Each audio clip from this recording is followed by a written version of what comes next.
Et bonjour à tout le monde et bienvenue dans l'avant-match de la Tribune Olympienne pour cette troisième journée de Ligue 1 qui va opposer Toulouse à l'Olympique de Marseille. L'Olympique de Marseille qui va devoir reprendre le chemin de la victoire. Comment ça va, Thomas? Bah écoute, ça va, tout va bien. On est chaud pour ce soir. On a envie de voir cette OM un petit peu à l'extérieur déjà, et puis voir un peu comment ça va se passer. Ouais, tout à fait. Alors on va reprendre un petit peu le déroulé de notre avant-match habituel avec le point sur les groupes. On va faire un focus sur les conférences de presse des deux équipes, les clés du match, l'équipe qui devrait démarrer et puis un petit pronostic pour finir l'émission. Allez, c'est parti les amis.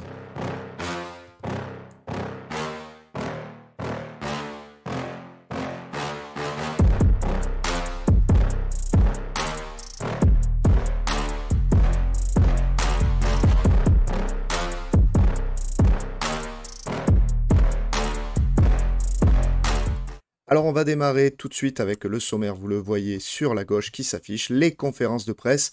On va évoquer d'abord celle de Toulouse. Pas grand-chose à souligner, si ce n'est qu'ils ont une nouvelle recrue, l'attaquant King. Et puis le sentiment de revanche, tu me disais Thomas, qui prédomine sur cette conférence, c'est ça? C'est ça, oui, oui. Bah, ils ont été beaucoup, enfin le coach de Toulouse a beaucoup été interrogé sur notamment le mercato, hein. C'était la conférence avait eu lieu hier matin, je crois. Donc voilà, bon, ils ont eu une recrue à la toute fin du mercato, mais qui ne sera pas qualifiée pour le match ce soir. Sinon, effectivement, ils ont récupéré Joshua King, donc qui est un attaquant d'expérience, 32 ans, norvégien, qui vient de Fenerbahçe, on va en parler après, mais qui est un attaquant, alors qui est pas c'est un buteur, mais en tout cas qui est un attaquant qui peut faire des différences, qui peut être intéressant. Et puis c'est vrai qu'ils ont été aussi, enfin, il a été aussi questionné sur un petit peu, alors pas la rivalité qu'il y a avec l'OM, parce que cette rivalité, bon, j'ai l'impression qu'il est plus de leur côté que du nôtre. Mhm. Mais en tout cas, sur ce truc de se dire, voilà, recevoir l'OM, est-ce que ça représente quelque chose? Il a essayé de, on va dire, dédramatiser un petit peu tout ça. Et puis, c'est vrai que ça fait un moment qu'on ne perd plus là-bas. Alors, Ouais. j'ai pas exactement les stats sous les yeux, mais ça fait un petit moment. Et du coup, voilà, est-ce qu'il y a un sentiment de vouloir essayer de battre l'OM? Alors évidemment, il a répondu que oui, mais que c'était une équipe aussi, l'OM, très différente cette saison, avec des Zerbi, avec le jeu des Zerbi. On sent d'ailleurs, moi j'ai senti dans ses réponses, qu'il était très très admiratif de Roberto De Zerbi. Et donc je pense qu'il le craint. Voilà. D'accord. Je pense que tactiquement, il le craint. Et on risque d'avoir une équipe de Toulouse, justement, qui va s'adapter beaucoup à nous.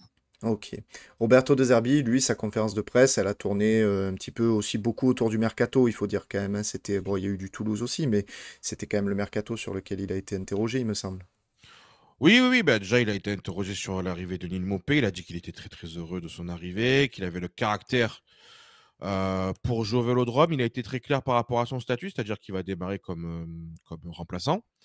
Sur le recrutement, on va dire plus globalement, il a dit qu'il était très heureux, qu'il partait aussi du principe que c'était compliqué en fait de faire un mercato totalement complet sur tous les postes, et que justement le prochain mercato hivernal permettra aussi de faire quelques ajustements, mais qu'en tout cas, dans la globalité, il était très, très, très content du mercato. Et puis, il a aussi donné une information par rapport au remplacement de Balerdi, parce que comme vous le savez, il est blessé. Eh oui. Et ça sera Cornelius, du coup, qui va le remplacer. Pour lui, il a le caractère pour jouer à ce poste-là. Donc, c'est qui sera vraiment le poste de libéraux, j'ai envie de dire. Enfin, Ouais. vous m'avez compris. Et c'est vrai que c'est un poste dans lequel il joue en sélection, notamment avec le Canada. Donc, c'est vrai que pour lui, il pense qu'il peut vraiment le remplacer. Alors, moi, je m'interroge un peu sur les deux gauchers, hein, qui vont du coup être associés ensemble, Tout à hein, fait. Brassier et Cornelius. On en a On parlé dans verra, l'émission, effectivement. on verra ça ce soir. Et puis, il a aussi parlé d'un élément assez important, j'ai trouvé aussi, dont j'avais parlé aussi lors de notre dernier live. C'est le repositionnement de Greenwood, c'est-à-dire essayer vraiment de plus l'impliquer dans le jeu, limite essayer de le réaxer un petit peu pour qu'il soit vraiment au cœur du jeu, Ouais, parce que c'est quelque chose d'assez important. Voilà. bien sûr. Et, et puis avant ça, il y avait Quentin Merlin qui était passé aussi en conférence de presse. Il a parlé simplement voilà, de son nouveau poste, un petit peu hybride, qu'il était plutôt à l'aise, mais que ça lui demandait beaucoup de réflexion. Il a parlé aussi notamment de son hygiène de vie, du fait qu'il se sentait mieux au club et qu'il avait eu besoin d'un temps d'adaptation nécessaire pour justement maintenant pouvoir être en pleine possession de ses moyens. Donc voilà quoi. OK. Au niveau des groupes, alors, finalement, on a Aboukal qui sera présent côté toulousain. On parlait d'un départ pour lui. Finalement, ça Il semble est ne là. pas s'être, concrétisé, donc il sera bien présent. Côté Olympique de Marseille, bon, évidemment, on l'a dit, il va y avoir, l'absence de Balerdi, il va y avoir l'absence de Koné aussi, encore une fois. Ça commence à s'éterniser d'ailleurs sa blessure, hein, lui, hein. Koné, alors il est en phase de réathlétisation. Ouais, Voilà. comme on dit maintenant. Comme on dit maintenant, c'est le mot à la mode. Non, non, il est en phase de réathlétisation. Donc voilà. Mais sinon, ouais, pour les groupes, bah, du côté de Toulouse, effectivement, tout le monde est là, et même du coup Joshua King, hein, la nouvelle recrue. Ouais, Et puis donc de notre côté, donc l'absence de Unai, qui est toujours à moitié blessé, à moitié mis de côté, on va dire. ouais. Et puis donc Ismaël Koné qui reprend, on va dire, l'entraînement. Voilà, sinon après pour le reste, et évidemment Balerdi qui est blessé pour un bon 3 semaines. Là, j'ai Ouais, essayé ouais. d'avoir des dernières infos. On me parle d'un bon 3 semaines, donc il sera sans doute Coup dur, absent hein. pour Nice, mais peut-être présent dans le groupe pour Lyon. Voilà. D'accord. À noter aussi la présence de Neil Maupay, hein, qui est bien qualifié pour la Tout à rencontre, fait. hein. On a essayé d'aller au renseignement ce matin parce que sur le quotidien, sur l'équipe, ce matin, il disait qu'il n'était pas qualifié. Donc, Non, il est bien qualifié. petite coquille. Il a, Et...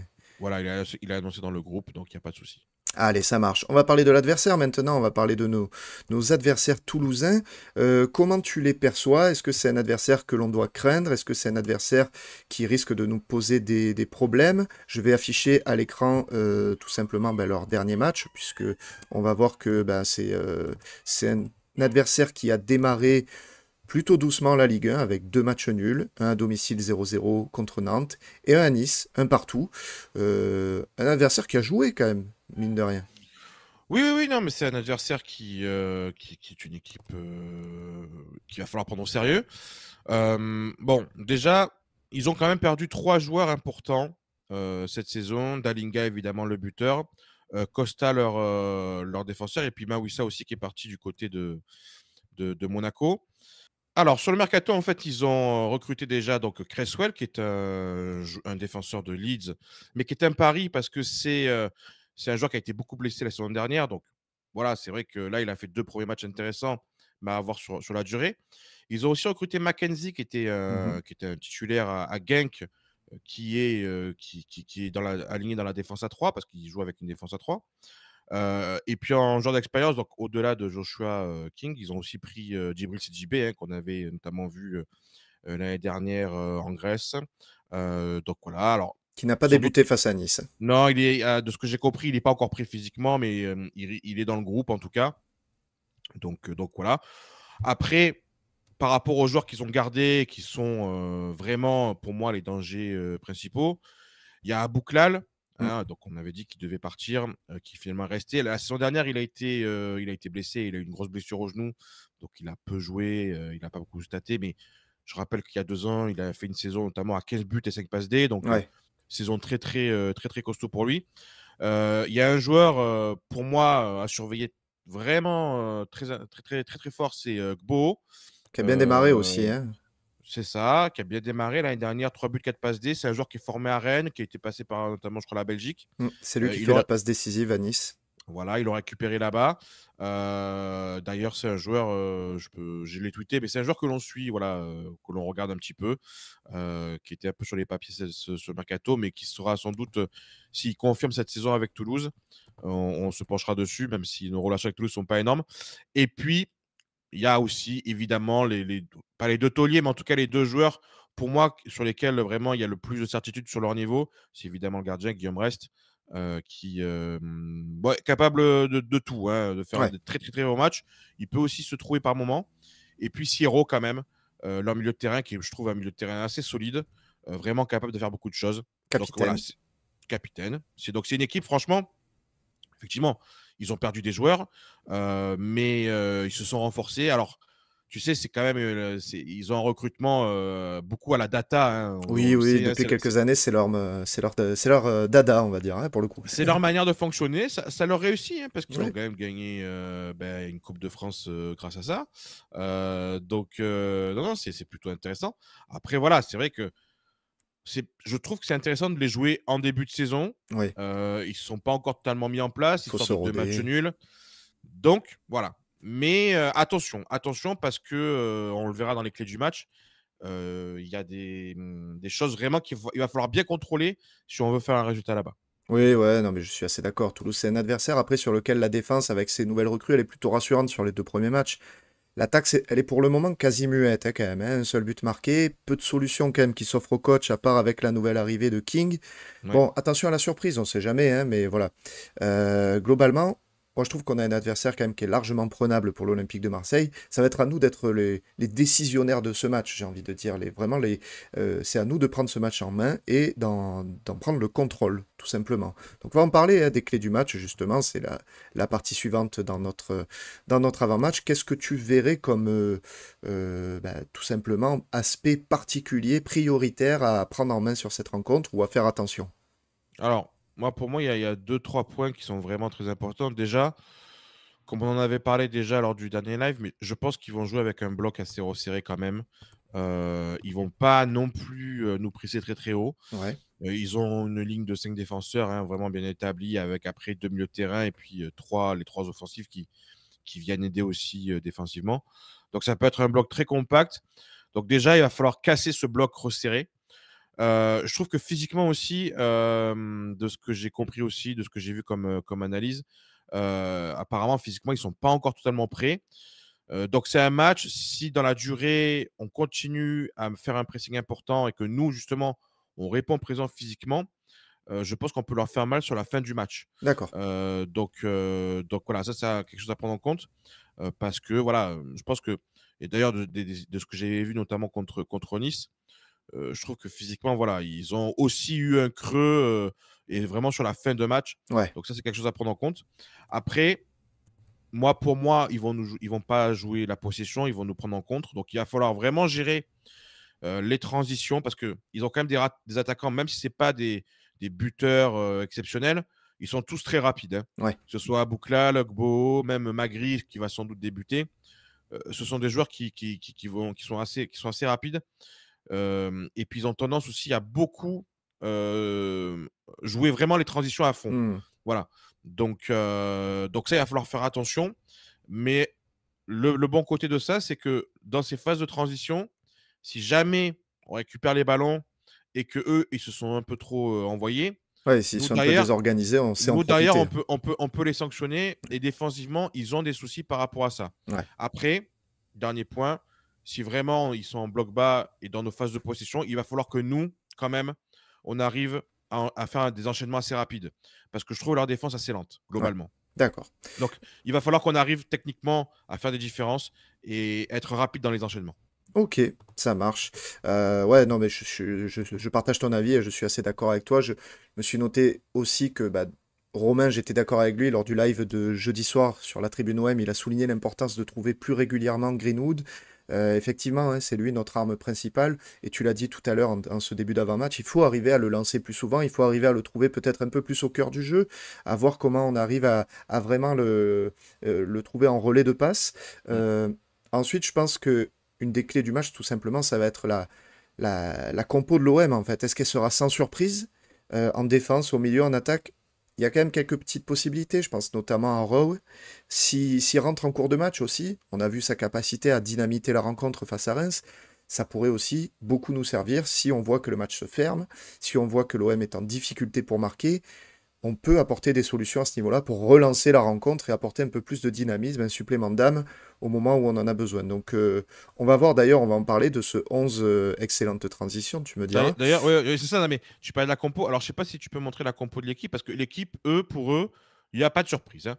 C'est vraiment, Alors, On repart sur exactement les mêmes joueurs avec Luis Enrique côté gauche, Wai dans l'axe, Harit en numéro 10. je ne l'avais pas Euh, préparé, mais tu mais me c'est pas. Ouais, ouais, mets. non, mais je te la donne, voilà. Avec Kondogbia, Ogbiar au milieu. Enfin, voilà. Pour eux, c'est vraiment l'équipe type, c'est juste Cornelius qui remplace Balerdi. Moi, c'est vrai que je suis parti sur autre chose. Alors, elle s'affiche à Euh, l'écran. voilà, je suis parti sur autre chose. Alors, même s'il n'y a pas des différences énormes, mais pour moi, il y a deux changements que je ferai. Alors, bon, j'ai mis Cornelius parce que De Zerbi a dit qu'il allait le mettre. Mais c'est vrai que personnellement, je l'ai déjà expliqué, j'aurais plutôt mis Meïté. Ouais. Mais bon, je vais quand même me coller un peu à ce que fait De Zerbi. Donc, ça va être une défense à 3-1. Là, je l'ai mis. Là, évidemment, le schéma est positionné en 4-2-3-1. Mais vous le savez maintenant, En phase ça de se transforme possession. en phase de position, ça passe en défense à 3. Mhm. Je pense que Mourinho, effectivement, va continuer à jouer. Merlin, évidemment. Et le milieu de terrain, alors c'est vrai qu'idéalement, j'aurais mis Ismaël Koné, mais il n'est pas disponible. Donc c'est vrai que j'ai remis Kondogbia au Biard, parce que c'est vrai que je trouve que Rongier ne peut pas encore démarrer un match, je pense pas. Unai n'est pas là. Et j'ai pensé, j'ai imaginé peut-être Harit redescendre un peu dans le milieu de terrain. Pourquoi? Parce que c'est vrai que moi, je sors Harit du 11. Ouais. Alors on Tu pourra mets me dire, Carboni. c'est sévère parce qu'il a marqué lors du dernier match. Mais comme je l'ai expliqué, Carboni, c'est aussi l'élément véritablement numéro un que voulait Roberto De Zerbi. À un moment donné, il va le lancer. Et je pense que c'est le moment justement pour le lancer, ce match à Toulouse. Donc je pense que Carboni va être titulaire. Et c'est Harit qui en fera les frais. Alors après, il y a deux solutions sur le côté gauche. Soit il nous rebascule Harit côté gauche, ce qui est une possibilité, parce que Harit n'a pas démérité non plus. Soit il met Jonathan Rogue, moi c'est mon choix, parce que je trouve que son entrée a été vraiment très intéressante et je le verrai bien du coup démarrer. Il y a toujours Luis Enrique évidemment qui est là. Et puis après, je reste sur la config Wai Greenwood. Mopé sera sur le banc. Il vient d'arriver, il apportera s'il faut sur la dernière demi-heure. Ouais. Mais pour moi, voilà mon 11 de départ. Et par rapport au gardien aussi, je ne change pas. Je laisse Rouli. Même si je ne serais pas étonné que Delange, par exemple, Puisse démarrer. puisse démarrer parce que on l'a dit, hein, De Zerbi, il peut faire du turnover même sur les gardiens. Donc voilà. Mais ce qui est bien avec De Zerbi, c'est que en même temps, là, j'ai coché cette composition. L'équipe a fait une composition, mais en réalité, on n'a pas trop. Enfin, on est un peu dans l'incertitude. Et du coup, si nous on l'est, Toulouse l'est aussi. Tant Donc ça, mieux. c'est aussi Ouais. intéressant. Moi, c'est ça qui m'intéresse aussi dans la compo que tu as présentée, c'est d'avoir un petit peu de surprise. Carboni, ils savent pas encore comment le prendre. Raw, c'est pareil. Ça pourrait apporter justement cet élément qui fait basculer un petit peu la rencontre et qui installe le doute chez nos adversaires. Moi, ça me plaît clairement hein, dans cet aspect-là. On va basculer ensuite sur bah, le pari de la tribune. On va basculer sur les Ouais. pronos pour terminer.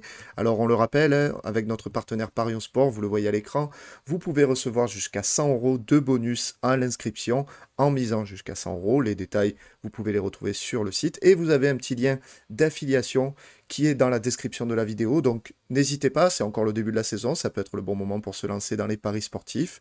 N'oubliez pas que les paris sportifs sont Toujours. réservés aux personnes majeures et qu'on n'envoie pas le livret A de Mémé Mais non. sur un doublé de qui on peut de Cornelius, voilà, De hein, on va Cornelius. le remettre. Déjà, la Donc dernière fois, tu l'avais dit, hein, Cornelius. la Ouais. dernière fois, je Ah, mais l'avais ça. dit. Et il faut préciser aussi que la dernière fois, tu as passé une cote à 5,50 et la cote à 2,10 ou Pour le 2,20 premier match, pour le premier match. effectivement, ouais, ouais, c'est vrai qu'on n'avait pas fait l'avant-match de Reims, mais oui, oui, les deux paris étaient passés Eh pour le ouais. premier match. Donc, je sais que l'équipe, je sais que Robin s'était régalé d'ailleurs. Voilà. Alors, on va voir si ça va passer à nouveau. Donc là, tu nous mets un prono sérieux qui est tout simplement la victoire de l'OM en sec. Oui, parce que je trouve qu'elle est très bien cotée. De Je trouve qu'elle 15, est très c'est pas bien, mal, hein. elle est très bien cotée, donc je vais pas chercher plus loin. Une victoire de l'OM à l'extérieur à Toulouse, de toute façon, c'est l'objectif. Je pense qu'on en est capable. Je vais pas rajouter plus de conditions. Pour moi, de 15, c'est très très bien. Ça double la mise. Donc c'est parfait. Très bien. Et le prono fun, alors celui-là, il est pas mal aussi. Il est vraiment fun pour le coup, puisque on aurait dû kiff avoir ça. C'est Wai et Greenwood buteur. Belle cote, hein, là aussi. Ben, le cote, et puis surtout, c'est ce qui est passé du côté de Reims. Alors, il y a évidemment de Brest, pardon. Bon, il y a Greenwood qui est en pleine forme en ce moment. Je pense qu'il peut très bien continuer à faire mal à la défense de Toulouse. Ouais. Après, évidemment, on attend Eli Wahi. C'est vrai qu'on n'en a pas beaucoup parlé, mais Eli Wahi, on l'attend au tournant, hein, quand même, hein, après On son attend une match. revanche, hein, ouais. En fait, on attend surtout une réaction de sa part et voir Ouais. comment il va réagir. Voilà. Donc, c'est fun. La cote est belle, elle est au-dessus de 6, il me semble. 6,50. Voilà. La cote est plutôt sympa. Mais j'ai voulu aussi la proposer parce que Eli Wahi, c'est un joueur qu'il va falloir qu'il nous montre que, ok, il a eu des sifflets, ok, ça a été sans doute, il a vécu ça comme une injustice peut-être, mais voilà. Là, c'est le match d'après. Il a eu le temps de ruminer, hein, pendant une Ouais, ouais, semaine. ouais, clairement. Donc là, on l'attend ce soir et on le veut conquérant. Voilà, c'est surtout ça en fait. Il faut qu'il monte un bon état d'esprit sur le terrain, qui nous montre que Eli Wahi, vraiment, ok, il s'est fait siffler, mais il a compris, il sait où il est, il a compris où il était. D'ailleurs, à Toulouse, il y aura quand même beaucoup de public marseillais, on le sait, Ouais, hein. comme d'habitude, hein. Là-bas, généralement, on les tue par rapport à ça. Donc, voilà, il sera dans un mini vélodrome, on va dire. Ah bah, très bien. Donc voilà, on l'attend vraiment sur ce match. Parfait. On termine peut-être en souhaitant l'anniversaire de l'Olympique de Marseille, puisque j'en profite. Oui, J'affiche à l'écran l'OM à 125 ans, hein, le club a communiqué dessus. Ils ont envoyé aussi une petite vidéo, un petit clip qui a été fait, qui est super sympa aussi. A priori, il y a des choses qui ont commencé à leaker. On va voir ouais, si ça va sortir, mais ça a l'air sympa, hein. il y a Mayo qui a l'air d'être un banger assez exceptionnel, Ah ouais, qui va s'arracher, hein, je pense, ouais. celui-là. Ouais, Alors oui, là, oui. je pense que, alors bon, après, c'est le marketing Puma, etc. Mais c'est vrai que celui-là, il est magnifique. Ah oui.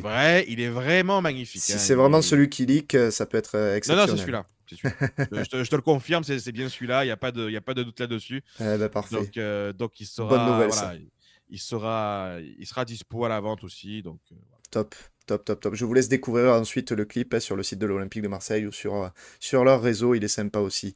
Donc merci à tous les amis, n'oubliez pas le petit like, n'oubliez pas de vous abonner si ça vous a plu. Vous avez toutes les infos pour le match de ce soir. On se dit à très vite sur la tribune olympienne, lundi soir. Thomas, toi ce sera après le match pour Ouais, l'after. les top et Voilà, flop. les Voilà. top et flop. Et bah écoutez, allez l'OM, tout simplement. Allez, l'OM, mais oui, évidemment. Allez, bon week-end à tous. Ciao tout le monde.